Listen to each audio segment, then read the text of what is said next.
Mirin. Okay? You have to blend this one to remove the alcohol in this way. And then This mirin ko lang. yeah. Ano, sake. Sake. So, this is sake. The purpose of sake is to give to enhance the sauce, to add more umami flavor in the sauce. And then yeah, that's it for the sake.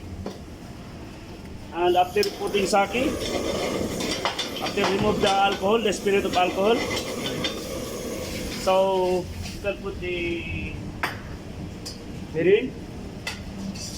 Okay. Sugar. First, you have to dilute the sugar. This one, the liquid. Low fat.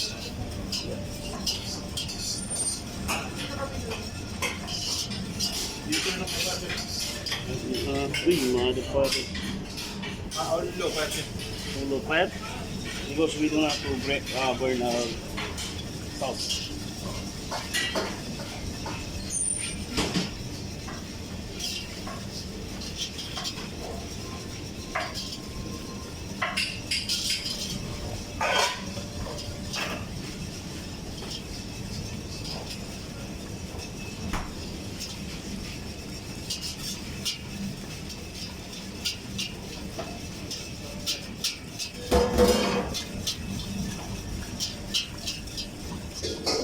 So you have to disappear this the granules of sugar.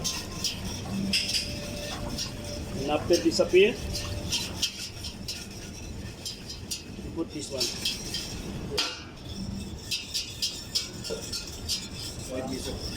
Why miso? 19 pieces, huh? 19?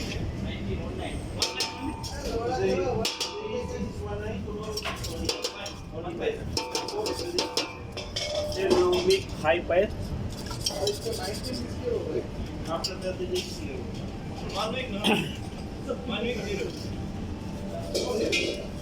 After high fire, and then this one, it already melt the miso. We have to reach the proper texture of this thickness of this the miso. That's it. And then you have to continuous mixing this one while you make slow fire. Because when you leave this miso, when it has sugar underneath, it will be burned. And then it will be burned, the sauce sparks up. Become better, not the din miso. Then sunog. Burn miso. Okay? So keep on whisking Yes, And- I'll wait. until you Melt properly. get the thickness of this din miso. Okay? Yes, chef. I'll do it.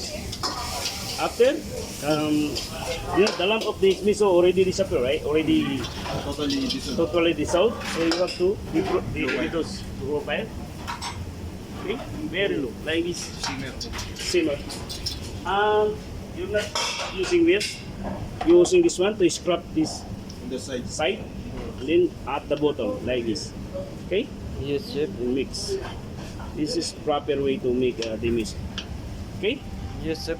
Just maintain the stroke, how you do it, and then plus we can we will wait for the thickness. Right? Okay, continue. Okay, chef.